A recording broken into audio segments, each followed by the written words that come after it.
ಜಗ ಮಾಯೆಯಂದೆ ನನ್ನ ಜಗವೇ ನೀನಾದೆ, ಮೋಹ ತೊರೆಯಂದೆ ನನ್ನ ಮನಮೋಹನನಾದೆ, ಕರ್ಮದೊಳ ಫಲವೆಂದೆ ನಾ ಬೇಡೋ ಫಲ ನೀನಾದೆ, ಸರ್ವಸ್ವವೇ ನಾನೆಂದೆ ನನ್ನ ಸರ್ವಸ್ವವು ನೀನಾದೆ. ಇಷ್ಟು ಹೇಳುತ್ತಾ ಇವತ್ತು ನಾನು ಲಾಗ್ ಸ್ಟಾರ್ಟ್ ಮಾಡ್ತಾ ಇದ್ದೀನಿ. ಏನಂದರೆ ನಾನು ನಮ್ಮ ಫ್ರೆಂಡ್ಸ್ ಕೂಡ ಇವತ್ತು ಇಸ್ಕಾನ್ ಟೆಂಪಲ್ಗೆ ಹೋಗ್ಬೇಕಂತ ಅಂದ್ಕೊಂಡಿದ್ದೇವೆ. ಏನಂದರೆ ನನ್ನ ಫ್ರೆಂಡ್ಗೆ ನಾನು ಬಹಳ ದಿನದಿಂದ ಹೇಳ್ತಾ ಇದ್ದೆ ಇಸ್ಕಾನ್ ಟೆಂಪಲ್ಗೆ ಹೋಗೋಣ ಅಂತ. ಅಂದರೆ ಅವರು ಇಲ್ಲ ಇಲ್ಲ ಅಂತಿದ್ರು. ಇವತ್ತು ಆ ದಿನ ಬಂದಿದೆ. ನೋಡಿ ನಾನು ನಮ್ಮ ಫ್ರೆಂಡ್ಸ್ ಕೂಡ ಇವತ್ತು ಇಸ್ಕಾನ್ ಟೆಂಪಲ್ಗೆ ಹೋಗ್ತಾ ಇದ್ದೇವೆ.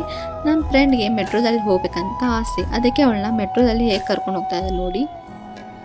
ಮೆಟ್ರೋದಿಂದ ಡೈರೆಕ್ಟ್ ಏನಂದರೆ ದೇವಸ್ಥಾನ ಸಮೀಪ ಇರೋದ್ರಿಂದ ಸ್ವಲ್ಪ ನಡೆದುಕೊಂಡು ಇವಾಗ ಟೆಂಪಲ್ಗೆ ಬಂದಿದ್ದೇವೆ.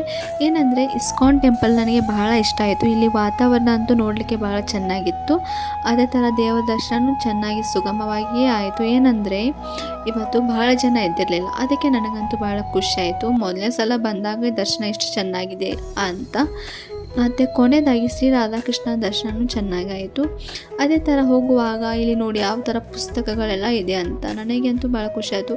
ಯಾಕಂದರೆ ಈಗಿನ ಕಾಲದಲ್ಲಿ ಈ ಥರ ಪುಸ್ತಕಗಳೆಲ್ಲ ಸಿಗೋದೇ ಕಠಿಣ. ಅದರಲ್ಲೂ ಈ ಶ್ರೀ ರಾಧಾಕೃಷ್ಣ ಟೆಂಪಲಲ್ಲಿ ಏನಂದರೆ ಎಲ್ಲ ಥರ ಕೃಷ್ಣನ ಕಥೆ ಪುಸ್ತಕ, ಸರಮಾಲೆ ಮತ್ತು ಭಗವದ್ಗೀತೆ ಎಲ್ಲ ಥರ ಪುಸ್ತಕಗಳು ಇದ್ದು, ಅದೇ ಥರ ಚಿಕ್ಕ ಮಕ್ಕಳಿಗೆ ಓದಲಿಕ್ಕೆ ಅಂತ ಕತೆ ಪುಸ್ತಕಗಳು ಸಹ ಇದ್ದು. ನೋಡಿ ಯಾವ ಥರ ಇದೆ ಅಂತ.